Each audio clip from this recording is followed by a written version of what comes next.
Então, bom dia aos resistentes ainda, para finalizar então a mesa. Bom dia aos colegas. E eu me encantei com essa frase da Nádia, dizendo que enquanto a obra de arte, né, enquanto o artista faz, ele vai encontrando a própria forma de fazer, né? Pronto. Então nós aqui estamos, vocês estão assistindo aqui uma obra de arte, que é esse projeto. Esse projeto que a gente descobre como é que faz fazendo, né? Porque, por exemplo, a minha parte eu recebi dessa moça aqui, praticamente na véspera, um telefonema dizendo: nós vamos pôr um projeto para o edital. A Nádia mandou um e-mail. Não, eu estava fazendo uma curadoria em Blumenau, na FURB, ela me liga, mas ela me convidou, eu falei, tudo bem, você me manda um e-mail, à noite eu entendo o que é. Aí onde você estava, né? Eu estava em Dourados, Mato Grosso do Sul. Pois é. A Maria Luísa estava aqui em Canoinhas. Aí as duas resolveram entrar no edital e ligaram para a Unisul. Aí eu chamei a Giovana, os bolsistas, falei, gente, tem um edital aqui, nós temos que entrar. Aí faz tal, fizeram uma redação, eu saí correndo, o correio fechava às 6, mas tinha um na estrada que fechava às 7, era 15 para 7. Então nós fomos até o correio da estrada para entregar, estava a porta fechada, eu pedi pelo amor de Deus para pôr o projeto. O cara aceitou, foi pelo correio e depois nós fomos ler o projeto. E o projeto dizia 6 seminários e 6 livros em 2 anos. Não pode ser possível isso. Mas enfim, nós estamos vendo esse milagre acontecer, né? O primeiro seminário, vocês estão de parabéns, a Nádia está de parabéns, Maria Luísa. Primeiro seminário que está se concluindo agora, né? Foi um sucesso e desse seminário já vai sair a primeira publicação, o primeiro livro, portanto, e nós teremos ainda mais 2 seminários e 2 livros ainda este ano. E mais outros 3 seminários e 3 livros no ano que vem. Bom, então, esse é o contexto, né, dessa obra de arte aqui. Ele tem a ver com interdisciplinaridade, né, interinstitucionalidade, mas interdisciplinaridade sobretudo. E nesse caso a interdisciplinaridade desta rede que nós estamos formando, ela tem a ver com a própria condição que nós temos enquanto Universidade do Estado de Santa Catarina, do sistema CAF, né? As nossas universidades são universidades regionalizadas, as universidades desse sistema são universidades públicas, mas de direito privado, porque a prefeitura não consegue pagar a universidade, né? A gente precisa das mensalidades dos alunos, mas o sistema todo é público, não tem dono, né? O dono é o município. Enfim, então são universidades com uma certa característica e por sermos regionais, né? Nós precisamos trabalhar na comunidade, né? Esse é o nosso viés, nós somos universidades comunitárias, por definição. E assim sendo, os nossos estritos sensos não são tão estritos senso assim, né? Eles são interdisciplinares por natureza também, pela condição de contexto que nós temos, né? Então, vocês ouviram aqui a descrição, a apresentação de 2 programas estrito senso, que são interdisciplinares, e o nosso lá, que é o programa de pós-graduação em Ciências da Linguagem, pela própria condição da linguagem, né, que é a condição de produção de toda a ciência, ele também é interdisciplinar. Então, nós temos recebido pesquisadores, né, selecionado mestrandos e doutorandos de muitas áreas diferentes, né? Eu já orientei, por exemplo, uma pessoa que trabalhou a vida inteira como contador. Ele queria fazer análise do orçamento público da Assembleia, né, dos deputados. Ele de Brasília veio para cá para isso e nós analisamos. É claro que o que interessava de menos ali eram os números e o que interessava mais era o viés político que fazia resultar aqueles números, né?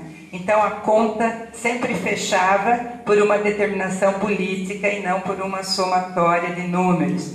Então esse é o aspecto possível em toda a linguagem verbal, a linguagem audiovisual, né? E, enfim, não importa, tudo que é símbolo é uma linguagem, é passível de análise, nós trabalhamos com essa perspectiva. Então, nada mais interdisciplinar do que isso, né? E aí, por natureza, então, a gente tem esse aí é o site do programa. Vocês podem entrar www.unisul.br/linguagem. Aí tem todo o histórico do programa. O programa tem mais de 10 anos, vai fazer 11 agora.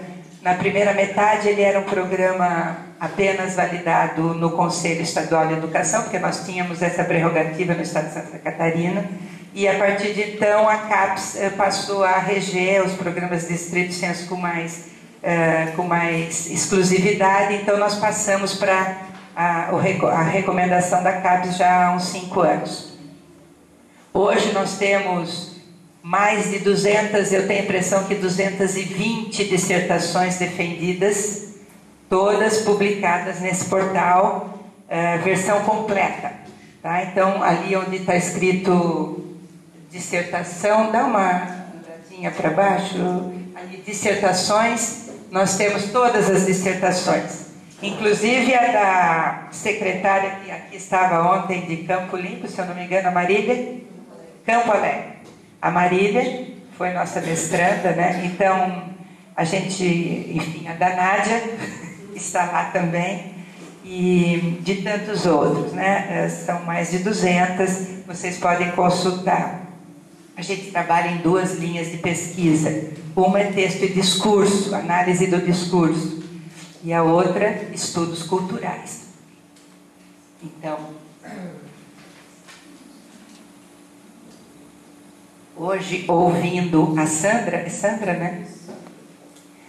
Eu pensei, puxa, a Sandra está apresentando justamente o perfil da nossa linha de estudos culturais, né? Nós trabalhamos com esse perfil, apesar de ser da gente ter teorias de linguagem, mais do que antropologia, etc., mas são estudos culturais. E, enfim, então é dentro desse contexto que nós desenvolvemos a nossa pesquisa, que é uma pesquisa em divulgação de ciência atualmente, já faz uns 4 anos que nós estamos com essa pesquisa, essa publicação, e é a partir desse grupo de pesquisa que nós participamos desse projeto. Eu não vou apresentar o programa para vocês, porque ele está disponível em todos os seus detalhes nessa página, né? E nós temos 16 docentes, 8 em Tubarão e 8 em Palhoça, onde é o campus que a gente atua. Portanto, esse mestrado e esse doutorado, ele é espelhado em Florianópolis e em Tubarão. Segunda e terça ele acontece em Florianópolis, Palhoça, e quinta e sexta ele acontece em Tubarão. O mesmo curso com as mesmas disciplinas, tudo se espelha, se reproduz. São 8 professores aqui, 8 lá, as 2 linhas funcionam aqui e lá. com as suas peculiaridades da região. Mas o curso, a estrutura é a mesma. Então, o que eu gostaria de enfatizar agora, para ir mais ao ponto, é esse grupo de pesquisa no qual nós trabalhamos, que funciona então no Campus Palhoça e que tem a ver com divulgação de ciência. Os meninos já apresentaram ontem na mesa alguns trabalhos relativos a essa linha. A minha colega Giovana também está aqui, também apresentou nessa linha. Nós trabalhamos da seguinte forma: eu e a professora Marci, que também é professora do programa, como professores do mestrado e doutorado, tem a Giovana aqui como professora da graduação em comunicação social, que trabalha conosco. Temos a professora Silvânia, eventualmente, também da comunicação social, que nos auxilia, a professora Mara Sala, que agora está começando a compor também, professora do cinema, e um mestrando bolsista da CAPES, que é o Lúcio Flávio, e outros bolsistas do PIBIC e programas Prêmio Mérito Universitário, programas da própria Unisul, PUIC, etc., que são iniciação científica, 170 e tudo mais, como vocês viram aqui, o caso do Bruno, do Roger, do Antônio, que estão aqui, e por ali já passaram, eu acho que quase 20 bolsistas, cada um deixou a sua contribuição, fizeram trabalhos de final, de processo, apresentaram em congressos, então é um grupo bastante produtivo. Fora o trabalho de reflexão, pesquisa e reflexão, nós temos o trabalho de extensão, digamos, que é a revista que vocês viram ontem. Nós vamos... Está numa lapela. Essa é a carinha da revista, como vocês já viram ontem, né?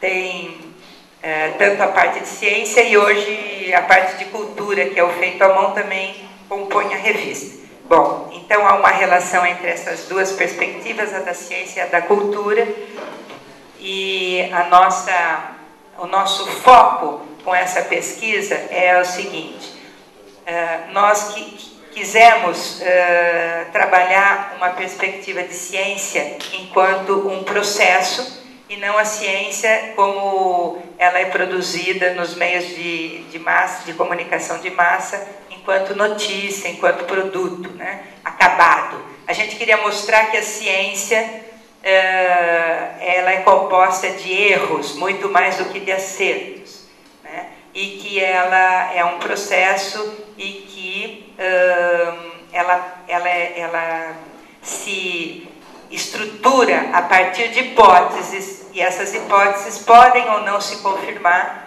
e que, portanto, qualquer um pode fazer pesquisa, né? Não há nenhum iluminado que seja especialmente